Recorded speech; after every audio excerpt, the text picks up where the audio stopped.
Assalamualaikum warahmatullahi wabarakatuh.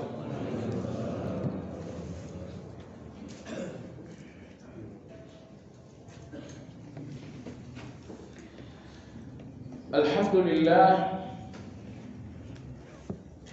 nahmaduhu wa nasta'inuhu wa nastaghfiruh wa na'udzu billahi min shururi anfusina wa min sayyiati a'malina. Man yahdihillahu fala mudilla lahu wa man yudlil fala hadiya lahu. Wa ashhadu an la ilaha illallah wahdahu la syarika lahu wa ashhadu anna Muhammadan abduhu wa rasuluhu la nabiyya ba'dahu. Allahumma salli wa sallim ala Muhammadin wa ala alihi wa ashabihi wa man ittaba'ahum bi ihsanin ila yaumiddin. Ya ayyuhalladzina amanu ittaqullaha haqqa tuqatih wa la tamutunna illa wa antum muslimun. Kaum muslimin wal muslimat rahimakumullah. Kajian Madarijus Salikin hari ini insyaallah akan berbicara mengenai maratib al-hidayah, yaitu tingkatan-tingkatan hidayah.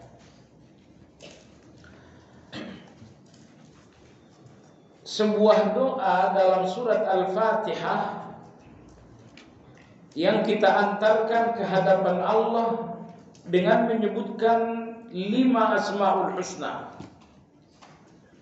Kita sebutkan nama Allah, nama Rabbun, Ar-Rahman, Ar-Rahim, Malik. Apa yang kita ingin minta kepada Allah dengan kelima nama ini, kita meminta dengan menggunakan nama Allah yang artinya uluhiyah. Kita juga meminta dengan nama Rabbun yang artinya rububiyah. Kita meminta dengan Rahman Ar-Rahim yang artinya adalah rahmat. Dan yang terakhir kita juga meminta dengan nama Malik yang artinya adalah kekuasaan. Apa yang kita minta dengan kelima nama ini? Yang kita minta dengan kelima nama yang agung tersebut adalah ihdinas siratal mustaqim.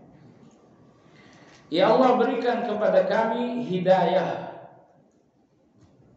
Hidayah siratal mustaqim.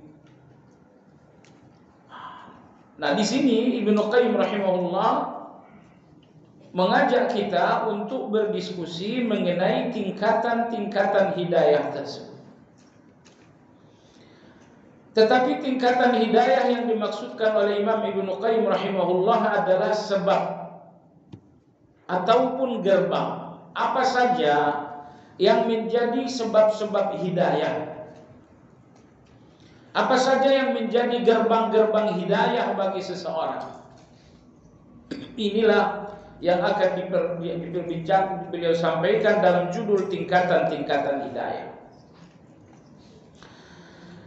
Dalam kitab Madarijus Salikin ini Imam Ibnu Qayyim menyebutkan bahwa ada 10 gerbang hidayah itu. Bahasa beliau ada 10 tingkatan hidayah itu. Anda lihat pada halaman yang ke-77, tingkatan hidayah yang pertama adalah tingkatan taklim. Apa yang dimaksud dengan taklim? Taklim artinya berbicara. Lalu yang dimaksud di sini bahwa Allah Subhanahu wa taala berbicara langsung dengan seseorang tanpa perantara malaikat.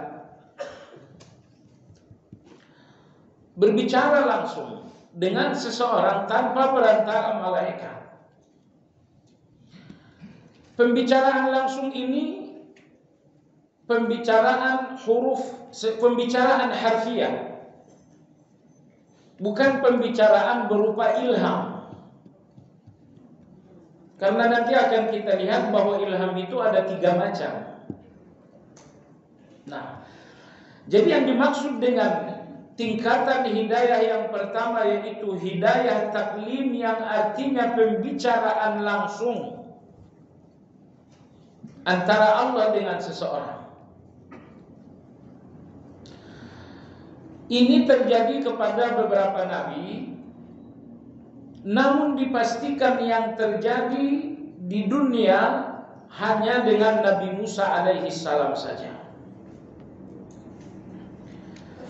Ketika Allah ingin taklim, berbicara langsung dengan Nabi kita sallallahu alaihi wasallam, maka Allah Subhanahu wa taala memperjalankan beliau dalam satu proses yang dinamakan Al-Isra wal Mi'raj.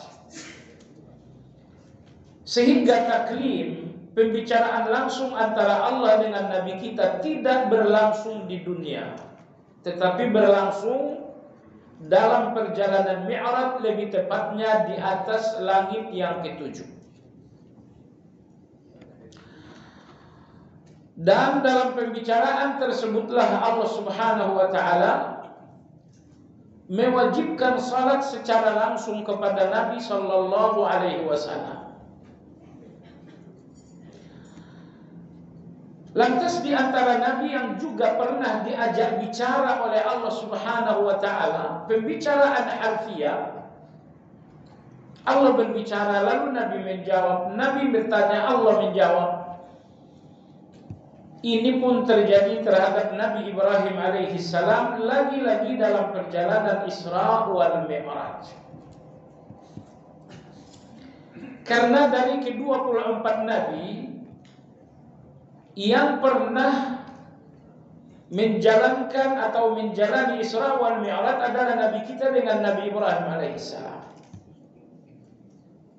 Baik. Nah, adapun taklim yaitu bicara langsung, terjadi soal jawab. Taklim yang terjadi di dunia ini hanya terjadi kepada seorang nabi, yaitu Nabi Musa alaihi salam. Maka dalam surat An-Nisa ayat yang ke-164 Allah Subhanahu wa taala berfirman, wa kallamallahu Musa taklima. Dan Allah berbicara dengan Nabi Musa taklima, dengan pembicaraan yang sesungguhnya. Nah, ayat ini dibicarakan Ibnu Qayyim pada halaman 78 dengan panjang lebar. Kenapa? Karena ada golongan, ada aliran yang tidak mempercayai pembicaraan Allah dengan Nabi Musa itu. Golongan yang pertama adalah golongan Jahmiyah. Golongan yang kedua adalah golongan Mu'tazilah. Kedua golongan ini menafikan dan membantah adanya pembicaraan antara Nabi Musa dengan Allah secara langsung dan secara harfiah. Lalu ada juga golongan yang mentakwil pembicaraan tersebut, seperti misalnya aliran Kullabiyah. Sejalan dengan Kullabiyah adalah aliran Asy'ariyah dan Maturidiyah. Mereka mengatakan Allah berbicara dengan Nabi Musa adalah dengan pembicaraan hati, bukan dengan pembicaraan harfiah. Nah, maka dalam surat An-Nisa ayat yang ke-164 Allah Subhanahu wa taala berfirman, wa kallamallahu Musa taklima. Dan Allah berbicara langsung dengan Nabi Musa taklima, dengan pembicaraan yang sesungguhnya. Jadi Allah menyebutkan kalimat bicara dua kali. Yang pertama bicara dalam bentuk kata kerja, wa kallamallahu. Lalu yang kedua Allah menyebutkan bicara itu dalam bentuk masdar, taklima. Kata Imam Ibnu Qayyim rahimahullah, penyebutan bicara dengan dua kata, kallama dan taklima, hal ini menunjukkan bahwa pembicaraan yang berlangsung antara Nabi Musa alaihissalam dengan Allah Subhanahu wa taala adalah pembicaraan yang sesungguhnya, bukan pembicaraan hati seperti difahami oleh orang-orang Kullabiyah, Asy'ariyah dan Maturidiyah. Yang paling buruk dalam hal ini adalah orang-orang Jahmiyah dan Mu'tazilah, karena mereka sangat bernafsu untuk menafikan dan mengingkari Allah berbicara, sehingga mereka merubah redaksi ayat. Redaksi ayat itu wa kallamallahu Musa taklima. Mereka membacakan bukan wa kallamallahu, tapi wa kallamallaha. Wa kallamallahu mereka ganti dengan wa kallamallaha. Apa bedanya? Wa kallamallahu, Allah berbicara dengan Musa, sehingga Allah adalah sebagai subjek, sebagai fa'il. Tapi ketika dirubah menjadi wa kallamallaha, Allah tidak lagi sebagai subjek tapi objek. Musa bicara dengan Allah. Ini namanya tahrif. Yang dimaksud dengan tahrif, merubah kitab suci secara redaksional. Syekhul Islam Ibn Taimiyah rahimahullah dalam kitab Iqtida' Shiratal Mustaqim mengatakan bahwa ada dua tipe pengubahan kitab suci yang dilakukan oleh orang-orang sesat. Ada yang mengubah kitab suci secara harfiah dan redaksional. Contohnya adalah ayat 164 surat An-Nisa. Wa kallamallahu, mereka rubah dengan wa kallamallaha. Ini mengubah Al-Quran secara redaksional.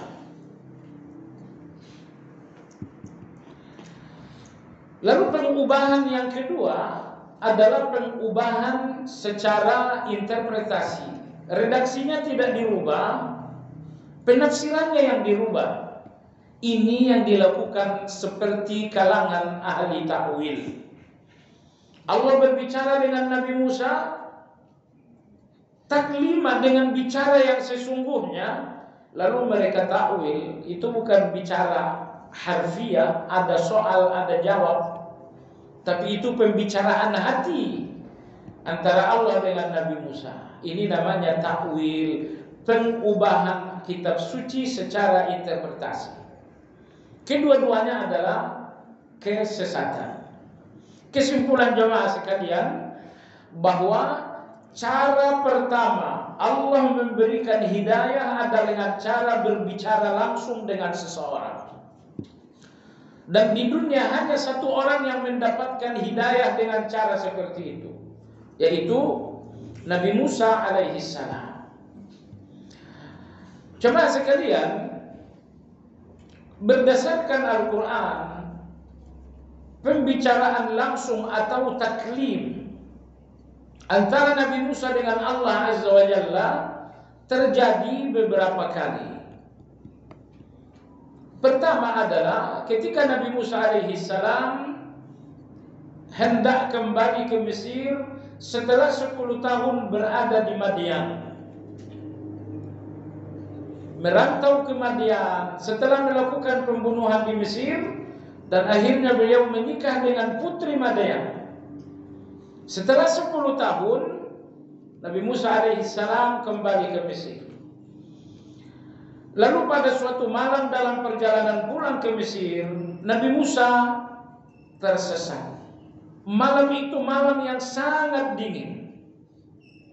Tiba-tiba Nabi Musa alaihi salam melihat sebuah api pada sebuah pohon. Nabi Musa alaihi salam berkata kepada istrinya, "Umkusu inni anastu nara, la'alli atikum minha bikhabasin aw ajidu 'ala an-nari huda." Kata Nabi Musa alaihi salam, "Tunggulah di sini, aku melihat ada api. Aku akan pergi ke api itu untuk mendapatkan api. Untuk mendapatkan api penghangat tubuh, atau kalau bisa untuk mendapatkan arah jalan." Jadi tujuan Nabi Musa mendekati api ada dua. Siapa tahu kita mendapatkan arah perjalanan. Ini berarti Nabi Musa tersesat. Kalaupun kita tidak menemukan arah jalan yang tepat, siapa tahu saya nanti bisa membawa api untuk kita menghangatkan tubuh. Ini berarti Nabi Musa kedinginan. Jadi coba perhatikan jemaah sekalian. Secara fisik Nabi Musa sedang sangat kedinginan. Maka dia menginginkan api untuk penghangat tubuh. Dan yang kedua, Nabi Musa dalam kondisi sedang tersesat di tengah padang pasir. Dua kesulitan yang sangat luar biasa. Tersesat entah kemana arah perjalanan, dalam kondisi sangat dan sangat kedinginan. Anda tahu apa yang terjadi dalam situasi yang sangat buruk itu, situasi yang sangat sulit itu? Ternyata inilah detik-detik Allah Subhanahu wa ta'ala berbicara dengan Nabi Musa alaihissalam. Anda bisa melihat pembicaraan ini dalam surat Al-Qasas, dan Anda bisa melihat pembicaraan ini lebih panjang lebar dalam surat Taha. Falamma ataha, ketika Nabi Musa alaihi salam mendekati api, nudia, Nabi Musa dipanggil. Dipanggil itu enggak mungkin dengan bisikan. Maka kalimat nudia menunjukkan bahwa pembicaraan tersebut pembicaraan hakikat, pembicaraan yang sesungguhnya. Falamma ataha nudia ya Musa. Ketika Nabi Musa mendekati api, maka Nabi Musa dipanggil, ya Musa, wahai Musa. Allah memanggil Nabi Musa langsung dengan namanya. Agar apa? Agar Nabi Musa tidak takut. Sebab kalau Allah Subhanahu wa ta'ala memanggil Nabi Musa tidak dengan namanya, mungkin Nabi Musa bertanya-tanya, ini siapa yang memanggil? Tapi ketika Allah memanggil Nabi Musa secara langsung, menyebut namanya, setidaknya Nabi Musa berpikir, ini yang memanggil pasti kenal saya. Kenapa dia tahu nama saya? Pasti kenal saya. Maka Allah memanggil beliau, ya Musa. Allah tidak pernah memanggil Nabi kita, ya Muhammad. Tetapi selalu ya ayuhan Nabi, ya ayuhan Rasul. Tetapi ini Nabi Musa AS Allah memanggil namanya, ya Musa. Falamma ataha nudiya ya Musa, inni anallah, inni ana rabbuka fakhla'na 'alaika innaka bil wadil muqaddas tuwa. Wahai Musa, akulah Rabb. Inni ana rabbuk, akulah Rabbmu. Ini kalau antum boleh berhayal,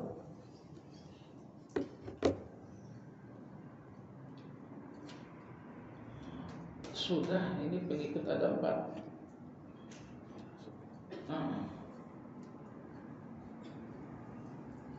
Sudah.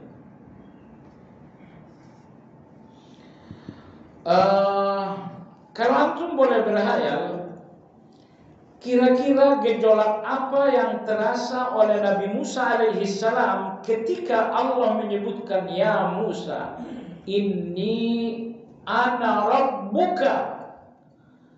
Coba perhatikan redaksi itu. Allah enggak mengatakan ana rabbuka. Pertama kali Allah menyebutkan inni, lalu Allah menyebutkan ana. Inni sesungguhnya aku, ana rabbuka, akulah Rabbmu. Allah menyebutkan akunya 2 kali. Jadi Allah nggak mau Nabi Musa ragu, bimbang tentang dengan Allah sebagai Rabb. Maka Allah berfirman, inni ana rabbuka. Fakhla'na 'alaika, lepaskan kedua sendalmu. Innaka bil wadil muqaddas tuwa, engkau berada di sebuah lembah yang suci, yaitu lembah Tua. Imam Hasan al-Basri rahimahullah ketika beliau membacakan ayat ini, beliau mengatakan kita bangga dengan Nabi kita sallallahu alaihi wasallam. Ketika Nabi Musa berbicara dengan Allah, Allah perintahkan agar Nabi Musa melepaskan sendal. Padahal pembicaraan itu hanya di bumi. Tapi ketika Allah berbicara dengan Nabi kita, dan pembicaraan itu di atas langit yang ke-7, Allah tidak memerintahkan Nabi kita melepaskan sendal. Sehingga kata beliau, dengan sendal Nabi pun kita bangga. Begitu kata Imam Al-Hasan al-Basri rahimahullah ta'ala. Dan ini antum renungkan, tentu karena kemuliaan Nabi SAW di hadapan Allah, bahwa Allah tidak meminta beliau melepaskan sendal, padahal 2 kondisi. Kondisi pertama, beliau sedang berbicara dengan Allah. Kondisi yang kedua, pembicaraan itu justru di langit yang ke-7. Tapi Allah tidak memerintahkan Nabi kita melepaskan sendal. Adapun pembicaraan dengan Nabi Musa, Allah perintahkan beliau melepaskan sendal, padahal pembicaraan itu hanya di sebuah lembah bernama Tua. Dan yang kedua, pembicaraan sedang berbicara memang dengan Allah Azza wa Jalla. Jadi Allah berfirman, ya Musa, inni ana rabbuka, fakhla'na 'alaika, innaka bil wadil muqaddas tuwa. Selanjutnya Allah berfirman, wa ana ikhtartuka fastami' lima yuha. Kemudian Allah melanjutkan lagi, inni ana Allah, la ilaha illa ana, fa'buduni wa aqimis salata li dzikri. Allah melanjutkan lagi, wa inna sa'ata atiyatun akadu ukhfiha litujza kullu nafsin bima tas'a fala yasuddannaka anha man la yu'minu biha wattaba'a hawahu fatahda. Kemudian Allah bertanya, setelah Allah bicara seperti itu, Allah ngajak Nabi Musa berdialog. Wa ma tilka biyaminika ya Musa? Itu yang kau pegang apa wahai Musa? Qala hiya asaya atawakka'u biha wa uhushu ala ghanami wa uhushu biha ala ghanami wa liya fiha ma'arib ukhra.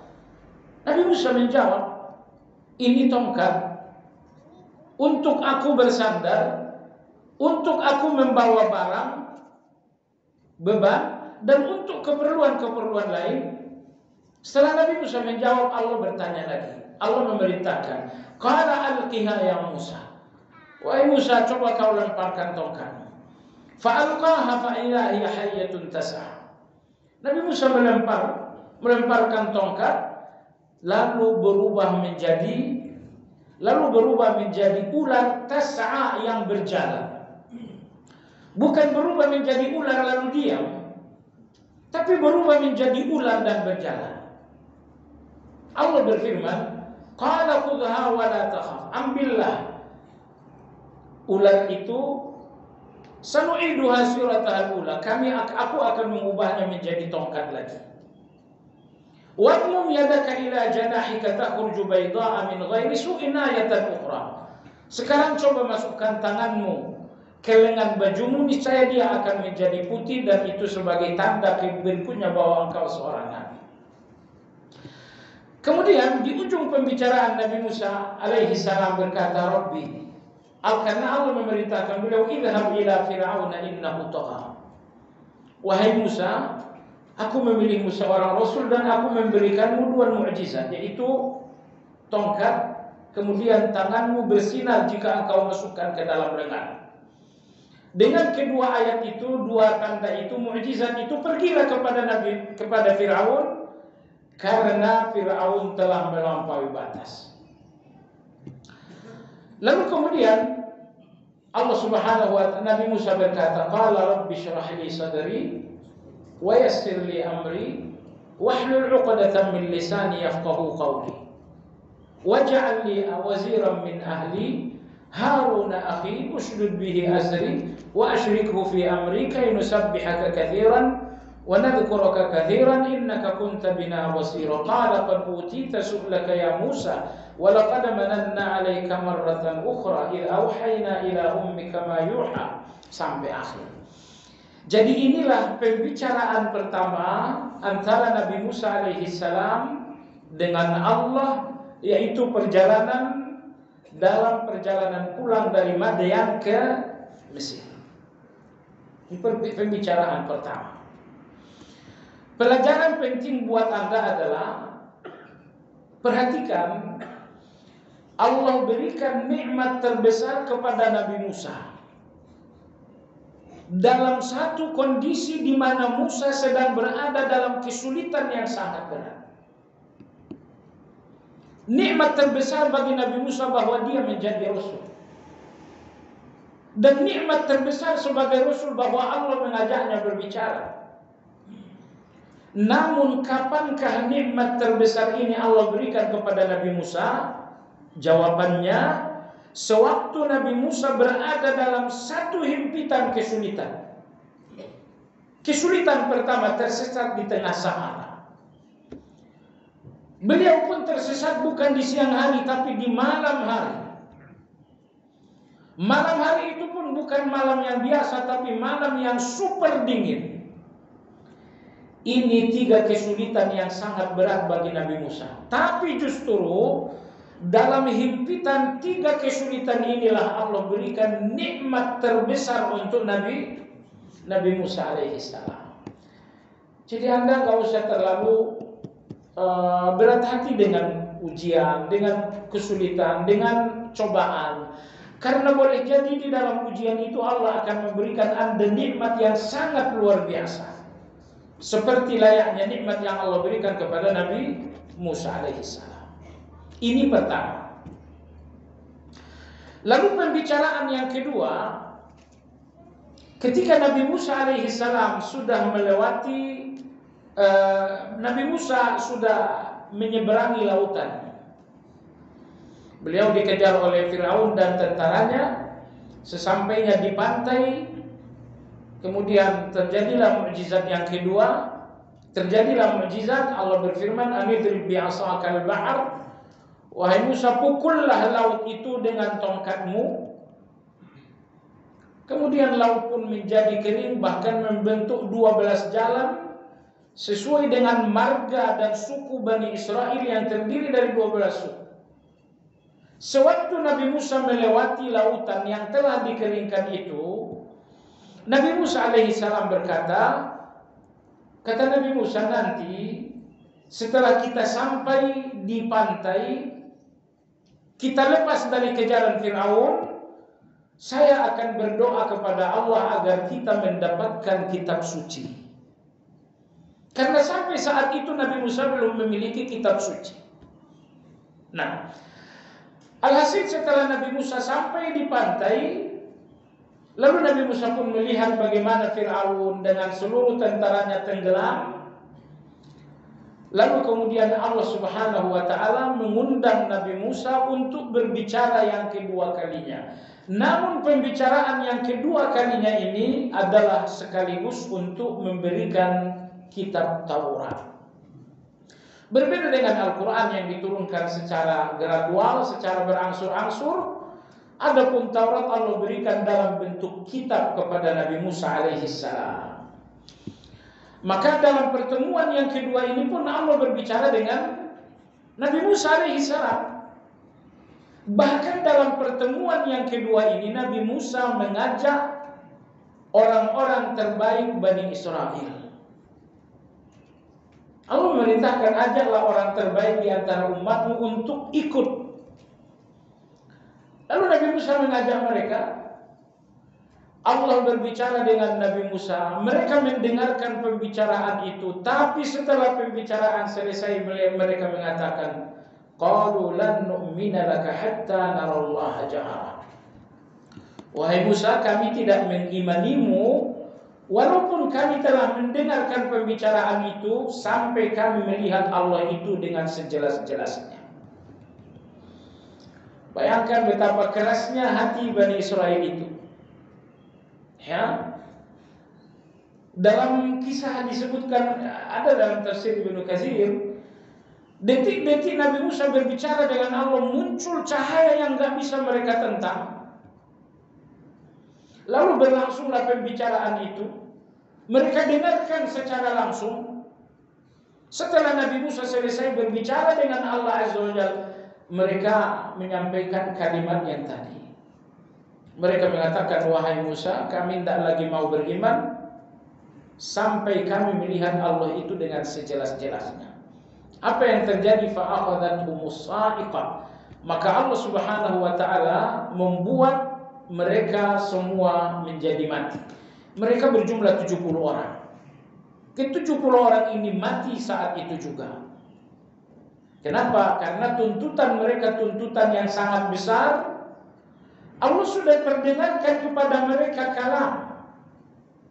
Allah sudah perdengarkan kepada mereka dialog dengan Nabi Musa. Harusnya mereka bersyukur. Dan ingat, ini 70 orang terbaik. Kalau ini 70 orang terbaik, bagaimana dengan yang lain?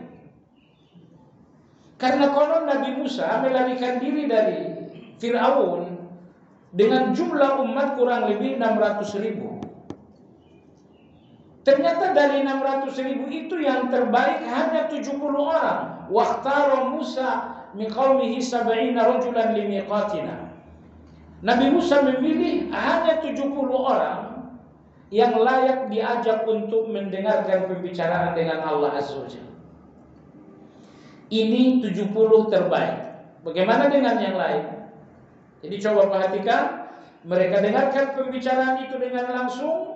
Harusnya mereka bersyukur, tapi malah mereka mengatakan, Musa, kami tidak lagi beriman kepadamu sampai Allah itu nampak dengan sejelas-jelasnya. Inilah pembicaraan yang kedua antara Allah dengan Nabi Musa alaihissalam. Kesimpulan jamaah sekalian, pembicaraan antara Allah dengan Nabi Musa terjadi beberapa kali, tetapi secara pasti berapa kalikah pembicaraan itu tidak ada jawaban tentang kepastian berapa kali. Hanya saja yang bisa kita lihat dari urutan ayat, pembicaraan langsung itu 2 kali. Wallahu ta'ala a'lam. Kita lanjutkan berikutnya. Jadi cara yang pertama Allah memberikan hidayah adalah dengan cara taklim. Allah bicara langsung. Sebagaimana Allah bicara langsung dengan Musa alaihissalam. Kemudian gerbang hidayah yang kedua adalah melalui wahyu. Kalau melalui wahyu berarti Allah tidak bicara langsung, tetapi Allah menyampaikan pembicaraan kepada para nabi melalui perantara. Dan yang menjadi perantara Allah untuk wahyu kepada para nabi adalah malaikat Jibril. Adalah malaikat Jibril. Maka Allah Subhanahu wa taala memberikan petunjuk kepada nabi dan kepada seluruh rasul. Yang kedua adalah dengan menggunakan wahyu. Allah berfirman dalam surat An-Nisa ayat yang ke-163, "Inna auhayna ilaika kama auhayna ila Nuh wan nabiyyina min ba'dih." Sesungguhnya kami telah memberikan wahyu kepadamu sebagaimana kami pun memberikan wahyu kepada Nuh, dan kami pun memberikan wahyu kepada nabi-nabi setelah Nuh. Jadi inilah gerbang hidayah yang kedua, yaitu Allah memberikan hidayah melalui wahyu. Kemudian jemaah sekalian yang saya hormati, yang ketiga pada halaman 80, yaitu dengan mengutus utusan malaikat secara langsung. Ini yang ketiga, halaman 80. Dengan mengutuskan ar-rasulul malaki, utusan berupa malaikat kepada para nabi. Contoh, ketika Allah Subhanahu wa taala mengutus malaikat menjumpai Nabi Ibrahim. Ya, ketika Allah ingin mengabarkan bahwa Sarah akan hamil, wahai Ibrahim, walaupun engkau kakek dan Sarah seorang nenek, kalian akan punya anak. Wa hal ataka hadithu dhaifi Ibrahim al-mukramin? Apakah telah sampai kepadamu cerita kedatangan tamu kepada Nabi Ibrahim, yaitu tamu yang sangat mulia? Idh daqalu alaihi faqalu salaman qala salamun qaumun munkarun. Ketika mereka datang bertamu, mereka mengucapkan salam, mengatakan salaman. Lalu Nabi Ibrahim menjawab dengan jawaban salamun. Sampai akhirnya Nabi Ibrahim menghidangkan makanan. Lalu mereka mengatakan, wahai Ibrahim, istrimu akan hamil. Wahai Ibrahim, malam ini kaum Sadum akan dihancurkan. Jadi jemaah sekalian perhatikan bahwa Allah punya satu keinginan, lalu keinginan Allah itu dititipkan kepada malaikat agar disampaikan kepada Nabi. Ini cara yang ketiga. Allah sampaikan keinginannya, hidayahnya kepada seseorang melalui rasul malaikat, melalui utusan malaikat. Sebagaimana terjadi kepada Nabi Ibrahim dalam ayat tadi, terjadi kepada Nabi Lut, juga terjadi kepada Nabi kita sallallahu alaihi wasallam. Baik jemaah sekalian, di sini Imam Ibnu Qayyim rahimahullahu taala menyebutkan bahwa ketiga gerbang hidayah ini hanya terjadi kepada para nabi dan para rasul. Jadi Anda dan saya sebagai orang awam enggak usah berpikir mendapatkan hidayah dengan cara yang tiga ini. Saya ingin diajak Allah bicara langsung, enggak mungkin. Saya ingin hidayah melalui wahyu, enggak mungkin juga. Saya ingin hidayah Allah melalui utusan berupa malaikat langsung, itu pun tidak terjadi. Karena tiga hidayah ini hanya untuk para nabi dan para rasul saja. Baik. Tingkatan hidayah yang keempat, apa itu? Yaitu tingkatan tahdits. Yang dimaksud dengan tahdits adalah mendapatkan kebenaran di dalam hati. Nabi kita sallallahu alaihi wasallam pada 880 ada hadis berbunyi, innahu kana fil umami qablakum muhaddatsun fa iyyakum fi hadhihi al ummati fa Umar ibn al-Khattab radhiyallahu anhu. Kata Nabi sallallahu alaihi wasallam, di tengah umat-umat sebelum kalian ada orang-orang yang muhaddatsun. Mereka adalah ahli tahdits. Kalau ahli tahdits atau muhaddatsun ada di tengah umat ini, beliau adalah Umar bin Khattab radhiyallahu anhu. Terkait hadis ini Anda lihat dalam halaman 81 ada beberapa penjelasan Ibnu Qayyim rahimahullah dan saya rangkum berikut. Hadis tadi menunjukkan bahwa ada satu hidayah yang Allah sampaikan kepada manusia melalui tahdits. Apa yang dimaksud tahdits? Yang dimaksud dengan tahdits adalah kebenaran yang Allah berikan kepada hati dan pikiran seseorang, lalu kebenaran itu didukung dengan wahyu. Lalu kebenaran itu didukung oleh wahyu. Nabi kita sallallahu alaihi wasallam mengatakan di antara umat ini yang muhaddatsun mendapatkan kebenaran atau hidayah seperti ini adalah Umar bin Khattab radhiyallahu anhu. Nah, jemaah sekalian yang saya hormati, dalam catatan para ulama, Umar bin Khattab radhiyallahu anhu mendapatkan tahdits ini kurang lebih 15 kali. kurang lebih 15 kali. Umar bin Khattab sendiri mengatakan, wafaqtu rabbi fi thalas. Allah menyetujui aku dalam 3 hal. Yang pertama, Allah Subhanahu wa taala menyetujui Umar bin Khattab radhiyallahu anhu soal hijab. Tadinya para sahabat bebas berbicara dengan istri-istri Nabi sallallahu alaihi wasallam. Bebas bicara langsung dengan istri-istri Nabi. Lalu Umar radhiyallahu anhu mengatakan, ya Rasulullah, seandainya para sahabat ini bicara dengan istrimu melalui hijab, jangan langsung. Nabi sallallahu alaihi wasallam diam. Lantas turunlah ayat dalam surat Al-Ahzab. Wa idza sa'altumuhunna mata'an fas'aluhunna min wara'i hijabin. Dzalika atharu lakum wa dzalika atharu liqulubikum wa qulubihinna.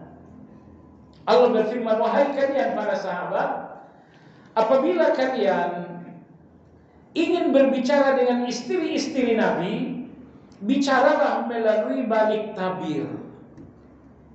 Itu lebih membersihkan hati kalian dan hati mereka. Agar hati kalian lebih bersih dan hati para istri-istri Nabi pun lebih bersih. Jadi coba perhatikan 2 hal dalam ayat ini. Yang pertama, Umar radhiyallahu anhu menyampaikan satu pemikiran kepada Nabi. Lalu pemikiran itu didukung oleh wahyu. Ini yang dinamakan dengan tahdis. Jadi kalau sekarang sudah tidak ada tahdis itu, Umar radhiyallahu anhu mengatakan, ya Rasulullah, janganlah orang bebas bicara dengan istrimu. Kalau mau bicara dari balik tabir saja. Turun ayat yang membenarkan Umar radhiyallahu anhu. Nah, lalu di antara pelajaran yang sangat penting dalam ayat tadi, sahabat-sahabat adalah manusia terbaik di dalam hidayah. Istri-istri Nabi adalah wanita-wanita terbaik yang Allah pilih mendampingi Rasulullah. Namun demikian Allah mengatakan, mintalah dan berbicaralah dengan istri Nabi menggunakan tabir. Kenapa? Dzalikum atharu liqulubikum wa qulubihinna. Berbicara melalui balik tabir agar hati kalian dan hati mereka lebih bersih. Jadi kalau mereka ini orang-orang terbaik, mereka-mereka lah yang mendampingi Nabi. Tapi Allah Azza wa Jalla melindungi kebersihan hati mereka dengan menjaga pandangan. Agar Anda tahu jamaah sekalian, kotoran paling mudah masuk dalam hati Anda adalah melalui pandangan. Makanya ketika ayat ini dalam surat An-Nur, surat Al-Ahzab. Maka Anda lihat dalam surat An-Nur, ketika Allah Subhanahu wa taala berfirman, "Kullil mu'minina yaghuddu min absarihim." Kalian laki-laki tundukkan pandangan. Ayat berikutnya Allah berfirman, "Wa kullil mu'minati yaghuddna absarahunna." Perempuan kalian pun harus menundukkan pandangan. Beberapa ayat setelah itu Allah mengatakan, "Allahu nurus samawati wal ard, mathalu nurihi kamishkatin fiha misbah." Apa hubungannya perintah menundukkan pandangan? Lalu kemudian Allah berbicara tentang nur. Kata Imam Ibnu Qayyim, Allah akan memberikan nur ke dalam hati orang-orang yang beriman disebabkan karena mereka menundukkan pandangan. Dan ada satu hadis Nabi yang sangat luar biasa. Hadis ini diriwayatkan oleh Imam Ahmad. Kata Nabi sallallahu alaihi wasallam dalam hadis tersebut, kata Nabi sallallahu alaihi wasallam, sesungguhnya Allah menghalangi seseorang dari halawatul iman disebabkan pandangan yang diharamkan. Jadi kalau Anda tipe orang yang suka memiliki pandangan-pandangan haram, kata Nabi Shallallahu Alaihi Wasallam, pandangan-pandangan haram ini salah satu penyebab utama seseorang tidak mendapatkan halawatul iman, maksud manisnya ketaatan. Dia menjalankan salat, tidak terasa manis. Dia berzikir tidak terasa lezat. Dia membaca Al-Quran tidak terasa nikmat. Salah satu penyebabnya adalah karena pandangan yang haram. Maka Nabi SAW kurang lebih beliau bersabda, "Man taraka an-nadhra al-muharram a'tahu Allahu halawatal iman." Barang siapa yang meninggalkan pandangan yang haram, Allah berikan kepadanya halawatul iman. Baik.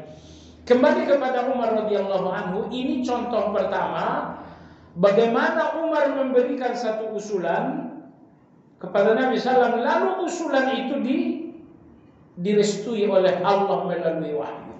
Ini dinamakan dengan tahdits. Jadi kalau Anda bertanya, usulan Umar ini kebenaran? Iya. Usulan Umar ini hidayah? Iya. Ini tidak sekedar hidayah, ini dinamakan hidayah tahdits. Karena beliau memiliki pemikiran lalu dibenarkan oleh wahyu. Nah, di antara contoh tahdits yang terjadi terhadap Umar adalah soal tawanan perang Badar. Selesai perang Badar, sejumlah atau puluhan orang-orang kafir tertawan. Nabi SAW bertanya kepada Abu Bakar, apa pendapatmu tentang tawanan ini? Kata Abu Bakar radhiyallahu anhu, ya Rasulullah, ambil tebusan. Biarkan mereka menebus diri mereka. Kalau ada yang membayar tebusan, lepaskan. Kalau tidak mampu bayar tebusan, maka dia harus menebus diri dengan mengajari anak-anak kita menulis dan membaca. Jadi bawa pulang yang tak bisa menebus ke Madinah untuk kita angkat menjadi guru-guru TK, guru-guru SD. Begitulah kurang lebih pendapat Abu Bakar. Lalu kemudian Allah bertanya kepada Umar radhiyallahu anhu, wahai Umar, pendapatmu apa? Umar radhiyallahu anhu mengatakan, pendapat saya agar tawanan-tawanan ini dibunuh oleh kerabat-kerabatnya dari kalangan sahabat. Ini Ali, saudaranya Aqil tertawan. Ali yang membunuh. Saudara Ali bin Abi Thalib, Aqil bin Abi Thalib, kakak dari Ali bin Abi Thalib. Umar radhiyallahu anhu mengatakan, ya Rasulullah, tawanan ini hendaknya dibunuh oleh kerabatnya dari kalangan sahabat. Kata Umar, seperti Aqil misalnya, kakaknya Ali, suruh Ali yang potong, yang bunuh. Nah, di sini di antara tawanan ini ada sepupu saya, biar saya juga yang bunuh. Intinya, semua sahabat mengambil kerabatnya yang tertawan lalu membunuh. Kata Nabi, ada apa dengan usulanmu ini? Umar radhiyallahu anhu mengatakan, agar Allah melihat bahwa dalam hati-hati kita ini tidak ada lagi rasa cinta kepada orang kafir yang nyata-nyata memerangi kita. Kalau mereka ini kafir dan tidak memerangi, nggak jadi soal. Tapi ini mereka kafir. Yang kedua, mereka pun memerangi. Orang yang mau memerangi tentu hukumannya dibunuh, kata Umar. Tapi siapa yang membunuh mereka? Biarkanlah setiap sahabat membunuh kerabatnya sendiri. Kenapa? Kalau seseorang dibunuh oleh orang lain, bukan kerabatnya sendiri, dikhawatirkan nanti akan ada dendam di kemudian hari.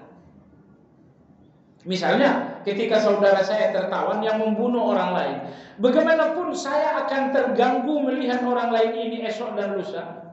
Ini orang ini yang bunuh kakak saya kemarin. Maka agar tidak ada dendam di kemudian hari, biarkanlah tawanan ini dibunuh oleh kerabatnya sendiri.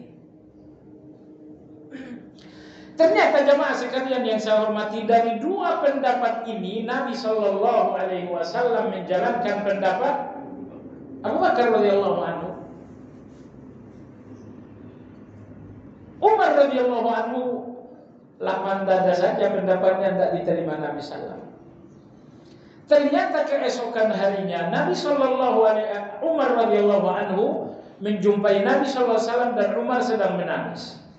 Kata Umar radhiyallahu anhu, ya Rasulullah, apa yang membuatmu menangis dengan sahabatmu Abu Bakar? Beritahukan aku agar aku ikut menangis bersama kalian. Kalau aku tidak bisa menangis, aku akan pura-pura menangis. Rasulullah SAW mengatakan, wahai Umar, aku telah diperingatkan oleh Allah atas usulan. Ternyata usulan yang benar usulan Abu Bakar keliru. Maka Nabi Nabiin turunlah ayat dalam surat Al-Anfal menegur Nabi dan membenarkan Umar. Allah berfirman, maka Nabi Nabiin an yakuna lahu asra hatta yudkhina fil ard turiduna ardal hayatad dunya. Tidaklah pantas bagi Nabi memiliki tawanan-tawanan. Apakah kalian inginkan dunia dari tawanan ini? Ternyata Allah menyetujui pendapat Umar radhiyallahu anhu. Maka pendapat Umar ini adalah satu hidayah yang dinamakan dengan tahdis. Contoh yang kedua tahdis terhadap Umar radhiyallahu anhu, ketika Abdullah bin Ubay, gerbang kaum munafik meninggal. Anak dari Abdullah bernama Abdullah juga menjumpai Nabi SAW. Beliau mengatakan, ya Rasulullah, tolong sholatkan ayahku. Nah, rupanya anaknya tahu kalau sholatnya Nabi ini adalah sebuah syafaat. Begitu datang permohonan dari sang anak, Nabi SAW langsung berdiri untuk menyolatkan Abdullah bin Ubay. Umar radhiyallahu anhu mengatakan, ya Rasulullah, Anda mau kemana? Rasulullah mengatakan, aku ingin menyolatkan ayahnya Abdullah bin Ubay. Kata Umar radhiyallahu anhu, jangan kau yang menyolatkan, biar kami yang menyolatkan. Nabi SAW mengatakan, wahai Umar, aku tidak diutus Allah untuk balas dendam. Umar mengatakan, betul ya Rasulullah, tapi biarkan kami yang menyolatkan. Rasulullah SAW baru melangkah sedikit, tiba-tiba turun ayat dalam surat At-Taubah. Wala tusalli ala ahadin minhum mata abada wala taqum ala qabri. Dan tidak perlu kalian menyolatkan munafik ini kalau meninggal. Bahkan kalian pun tidak perlu berdiri di makam untuk mendoakan para munafik ini. Maka turunlah ayat ini memberikan dua larangan terhadap Nabi. Wahai Muhammad, kau tak perlu sholatkan. Yang kedua, di makam pun kau tak perlu doakan. Larangan dalam ayat ini hanya untuk Nabi SAW, yang lain tidak. Nah, Anda lihat dalam ayat ini, Umar menyampaikan satu usulan. Dan ternyata usulan itu ditolak oleh Nabi SAW. Dan turunlah ayat dalam surat At-Taubah membenarkan Umar. Ini dinamakan dengan tahdis. Nah, sebagai penutup di halaman 81 ada satu komentar yang sangat bagus. Dua komentar dikutip Imam Ibnu Qayyim dari Imam Ibn Taimiyah rahimahullah. Komentar yang pertama, dalam hadis tadi Nabi mengatakan, umat-umat sebelum kalian sangat banyak di tengah mereka orang-orang yang mendapatkan tahdis. Tetapi di umat ini yang mendapatkan tahdis, kalaupun ada, Umar radhiyallahu anhu. Pertanyaannya, kenapa yang mendapatkan tahdis banyak di tengah umat sebelum kita, dan di umat ini kalaupun ada adalah Umar? Kenapa demikian? Imam Ibn Taimiyah rahimahullah mengatakan, tidak ditemukan umat yang paling kokoh mengimani nabinya lebih dari umat ini. Maka umat ini tidak membutuhkan tahdis. Adapun umat-umat terdahulu, mereka adalah umat-umat yang tidak sekokoh umat ini mengimani nabi mereka. Anda lihat tadi bagaimana keimanan 70 orang terbaik Bani Israel terhadap Nabi Musa. Jadi karena keimanan umat-umat terdahulu terhadap nabi mereka, keimanan yang tidak sebaik dari keimanan umat, maka Allah berikan kepada mereka tahdis dalam jumlah yang banyak. Untuk apa tahdis itu? Untuk menguatkan keimanan mereka. Akan tetapi umat ini, umat terbaik mengimani nabinya. Maka umat terbaik mengimani nabinya tidak membutuhkan tahdis. Karena tujuan dari tahdis menguatkan iman. Umat yang imannya udah kuat nggak butuh tahdis. Tapi umat-umat sebelum kita, keimanan mereka terhadap nabi mereka sangat buruk. Allah bantu keimanan mereka, Allah kuatkan keimanan mereka dengan tahdis. Ini catatan pertama. Lalu kemudian catatan kedua, masih halaman 81 alinea terakhir. Kata Imam Ibn Taimiyah rahimahullah ta'ala, Allah berikan tahdis ini kepada Umar.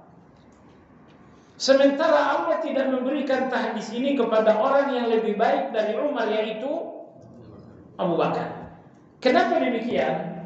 Kata Syekhul Islam Ibn Taimiyah rahimahullah, Allah berikan kepada Umar tahdis, tapi Allah berikan kepada Abu Bakar Siddiq. Kata Imam Ibn Taimiyah rahimahullah ta'ala, Siddiq lebih tinggi daripada tahdis. Siddiq lebih tinggi daripada tahdis. Kenapa demikian?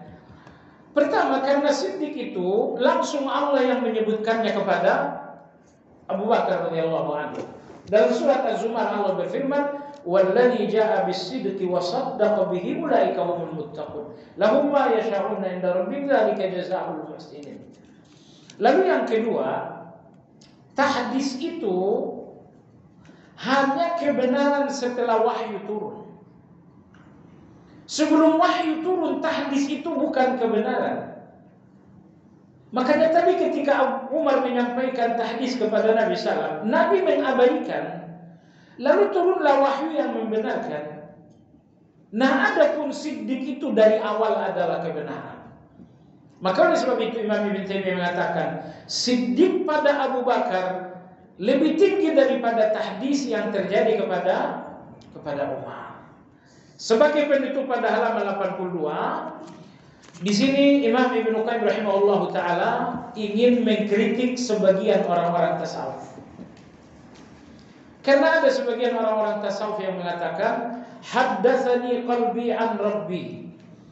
Hatiku memberitahukan aku dari Allah. Jadi dalam istilah riwayat, Rasulullah mengabarkan kepada aku.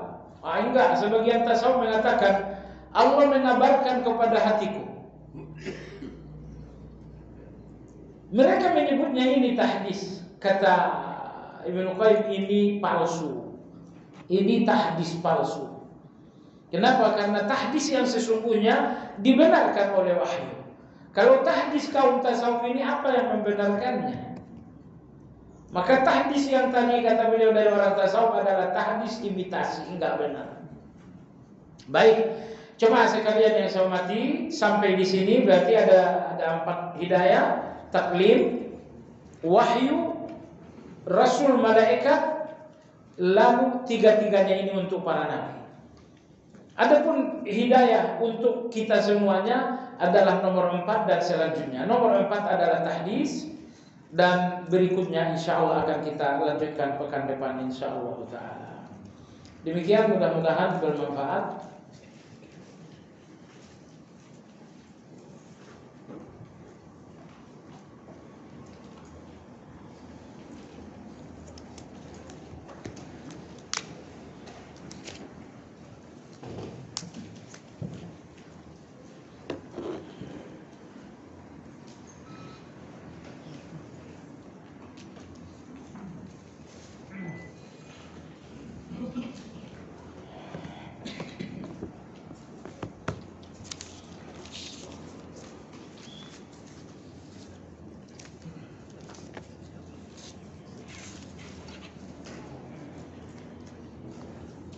Apa boleh datang ke tahlilan saudara tujuannya hanya untuk menghibur, bukan untuk acara tahlilannya?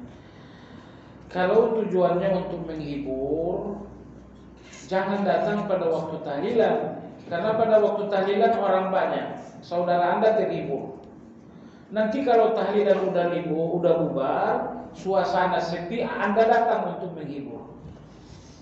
Jadi biarkan orang ramai ini menghibur saudara Anda, dan Anda sendiri nanti setelah mereka bubar baru Anda menghibur. Kalau tujuan Anda memang menghibur. Tapi kalau memang Anda datang ke sana bertepatan dengan tahlil dan itu disengaja, ya itu dicurigai juga. Jadi sudah, yang terbaik bagi Anda, datanglah menghibur saudara Anda, sebelum tahlil atau sesudah tahlil. Karena toh saudara Anda terhibur dengan orang yang tahlilan ini. Nah, nanti kalau tahlilan bubur saudara Anda kesepian, Anda datang, itu lebih tepat. Ada seorang yang mengatakan jika ajaran Islam itu menyulitkan bagi kehidupan manusia, maka dia rela murtad. Apakah ucapan ini otomatis akan menggelincirkan akidahnya sehingga dia jadi murtad tanpa disadari? Ya dia nggak murtad, kan dia bilang kalau ada ajaran Islam yang menyulitkan. Jadi dia berjanji murtad dengan syarat yang mustahil. Apakah ada ajaran Islam yang menyulitkan? Gak ada. Berarti kalau dia saya murtad kalau ada ajaran yang menyulitkan, artinya kau berjanji murtad tapi dengan syarat yang mustahil. Mungkinkah dia murtad atau tidak? Dia tidak murtad, karena syaratnya tidak terjadi. Wallahu ta'ala alam. Hanya saja ini ucapan-ucapan yang sangat buruk. Bahkan sebagian ulama terhadap mengatakan ucapan seperti ini jangan-jangan ada kafarah sumpahnya. Karena dia ngomong seperti ini untuk menguatkan sesuatu. Walaupun khilafiyah, namun sebagian ulama mengatakan ada kafarah sumpahnya. Kenapa? Karena dia mengatakan ini untuk menguatkan sesuatu. Dia tidak menguatkannya dengan sumpah, tapi dia menguatkannya dengan yang sama dengan sumpah. Sebenarnya apa yang ingin dia katakan? Dalam Islam ini gak ada ajaran yang menyulitkan. Itu yang ingin dia katakan. Tapi dia ingin pernyataan ini pernyataan yang kuat. Dia tidak menyampaikan dengan sumpah, demi Allah tidak ada ajaran Islam yang menyulitkan. Tapi dia mengatakan saya murtad kalau ada ajaran Islam yang menyulitkan. Jadi ucapan saya murtad untuk menguatkan. Maka ucapan saya murtad ini untuk sama dengan posisi sumpah. Sehingga sebagian ulama mengatakan ucapan seperti ini karena digunakan seperti kegunaan sumpah, maka ada kafarah sumpahnya. Waliyahillah. Walaupun itu ada pendapat, tapi itu bukan pendapat yang kuat, ya, pendapat yang lemah. Ada sebuah kisah bahwa pada masa lalu Nabi Idris ingin melihat surga barang sekejap, lalu keinginan itu dikabulkan Allah sehingga dia diwafatkan. Setelah itu kemudian diwafatkan sejenak, lalu kemudian beliau sampai di surga. Dia tidak ingin balik lagi ke dunia hingga sekarang. Apakah? Saya nggak tahu juga. Saya juga dengar cerita itu, ya. Wallahu a'lam. Tapi memang Nabi Isa konon ada di surga, konon juga. Insyaallah kita pelajari. Apa kriteria di mana di dalam berdoa seseorang harus mengangkat, tidak boleh mengangkat tangan? Apa kriteria di mana dalam berdoa seseorang harus mengangkat atau tidak boleh mengangkat tangan? Setiap doa angkat tangan. Ya. Adab berdoa adalah angkat tangan. Ya, kecuali kalau Anda dalam sujud, angkat tangannya nggak mungkin. Atau ketika Anda menjelang salam, angkat tangannya mungkin. Tapi di luar itu Anda angkat tangan. Habis selesai zikir, Anda berdoa, Anda angkat tangan. Di makam Anda berdoa, angkat tangan. Maka dalam beberapa hadis Nabi memerintahkan kita mengangkat tangan dalam berdoa. Antara lain Nabi SAW bersabda, Innallaha hayyun karim yastahi min abdihi idza rafa'a yadayhi ilaihi an yaruddahu ilaihi sifran. Allah Maha Pemurah lagi Maha Pemalu. Allah malu apabila seseorang mengangkat tangan berdoa, lalu tangan itu turun tanpa mendapatkan apa-apa dari Allah. Allah malu itu. Jadi adab berdoa adalah mengangkat tangan. Dan lebih dianjurkan lagi mengangkat tangan itu tinggi-tinggi khusus dalam istisqa. Ketika Anda berdoa minta hujan, angkat tangannya jangan begini. Angkat tangan setinggi-tingginya. Hal itu diriwayatkan oleh Anas bin Malik radhiyallahu anhu bahwa Nabi ketika minta hujan beliau angkat tangan setinggi-tingginya sampai putih ketiak Nabi kelihatan. Wallahu a'lam. Apakah setiap mengaminkan dalam sebuah doa yang dipandu oleh seorang imam kita dilarang mengangkat tangan? Tidak dilarang, tapi ikut imamnya saja. Kalau imamnya kan tidak dalam khutbah, imam tidak angkat tangan kan? Karena imam tidak angkat tangan, Anda juga nggak perlu angkat tangan. Tapi Anda boleh mengaminkan. Karena kita wajib ikut imam. Al-Fatihah merupakan surat yang berisi Asmaul Husna sebelum permohonan doa permintaan hidayah. Pertanyaan, apakah ada perintah kita yang hidup itu mengirim doa berupa surat Al-Fatihah kepada orang yang sudah meninggal? Mengirimkan bacaan Al-Quran kepada orang yang meninggal ini khilafiyah antara pro dan kontra. Dalam hal ini orang Indonesia dan orang Saudi tukeran. Orang Saudi mazhab apa? Ahmad. Mazhab Ahmad membenarkan kirim pahala. Nyatanya mereka nggak mengamalkan mazhab Ahmad. Kita ini orang Indonesia mazhab Syafi'i. Imam Syafi'i melarang kirim pahala. Ternyata dalam hal ini kita ikut mazhab Ahmad, mereka ikut mazhab Syafi'i. Kita tukaran dalam hal ini dengan orang-orang sana. Gak tahu kenapa tukaran. Jadi sekali lagi, kirim pahala Fatihah, kirim pahala baca Al-Quran, kirim pahala, ini hukumnya khilafiyah. Ya, antara yang pro dan kontra. Yang lebih baik, kita tidak menemukan contohnya dalam sunnah Nabi, ya cukup kirim doa saja yang jelas-jelas. Sekarang ada dua kiriman. Kalau bahasanya memang harus kiriman. Ada kiriman yang langsung disepakati dan dipraktekkan Nabi, yaitu doa. Yang kedua ada kiriman yang dikhilafiakan. Ya lakukan saja yang disepakati, yaitu kirim doa. Tetapi persoalan ini tidak boleh meruncing menjadi persoalan, menjadi perselisihan di antara kita.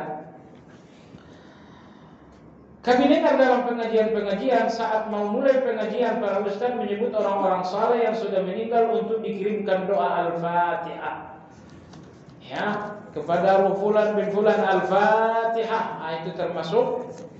Nah, soal pengkhususan Al-Fatihah, mungkin mereka tidak berpikir mengkhususkan Fatihah. Intinya kirim pahala. Cuman Al-Quran yang mudah dibaca adalah Fatihah. Lagi pula Fatihah ini adalah surat terbaik dalam Al-Quran. Mungkin ini alasan mereka mengirimkan itu kepada orang yang telah wafat. Yang pertama kali dikirimkan Nabi. Sehingga sebelum ngaji kadang-kadang Al-Fatihahnya 15 kali. Ila hadratin Nabi Al-Fatihah, ila hadrati Abu Bakar Umar wa ashabul budur tentara Badar Al-Fatihah. Ila hadratit tabi'in Al-Fatihah, kepada Abdul Qadir Jailani Al-Fatihah 15 kali. Saya pernah ngitung itu. Karena mantan juga. Karena mantan begitu bertahun-tahun. 15 kali, bayangin. Intinya Anda nggak boleh cemooh mereka. Karena intinya mereka adalah kirim pahala. Anda nggak boleh cemooh karena ada mazhab yang mereka ikuti. Walaupun mazhab itu lemah, tapi itu adalah mazhab Imam Ahmad rahimahullah. Keyakinan kita bahwa doa yang kita minta kepada Allah akan dikabulkan pada saat kita melakukan salat. Sehingga setiap kita dapat masalah, akan yakin masalah tersebut akan diberikan solusi saat kita disampaikan kepada Allah pada saat salat. Jadi betul, di antara sunnah Nabi yang terabaikan, terlupakan, terlalaikan adalah menjalankan salat dalam keadaan sulit. Misalnya Anda sedang sulit dengan satu persoalan, lakukan salat 2 rakaat. Itu sunnah Nabi yang terabaikan oleh orang lain. Apa kesulitan kamu? Bayaran hutang saya udah jatuh tempo, nggak ada juga uang. Kamu salat 2 rakaat. Abu Hurairah radhiyallahu anhu berkata, "Kana Nabi sallallahu idza hasabahu amrun fazi'a ila shalah." Apabila Nabi dikisahkan dengan satu masalah, beliau langsung melakukan salat. Maka melakukan salat sunnah 2 rakaat, 4 rakaat atau berapa rakaat pun, dalam konteks kesulitan ini adalah sunnah Nabi yang terabaikan. Nah, pertanyaannya, apa yang Anda dapatkan dari salat ini? Pertolongan. Kalau Anda melakukan salat dalam keadaan sulit, Allah berikan pertolongan.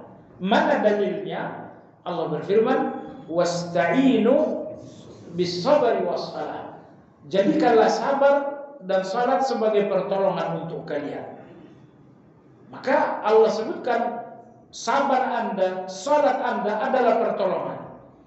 Maka apabila dalam situasi sulit Anda memperbanyak salat sunnah, insyaallah akan Anda temukan pertolongan. Subhanakallahumma bihamdika asyhadu an la ilaha illa anta astaghfiruka wa atubu ilaik. Alhamdulillahirabbil alamin. Assalamualaikum warahmatullahi wabarakatuh.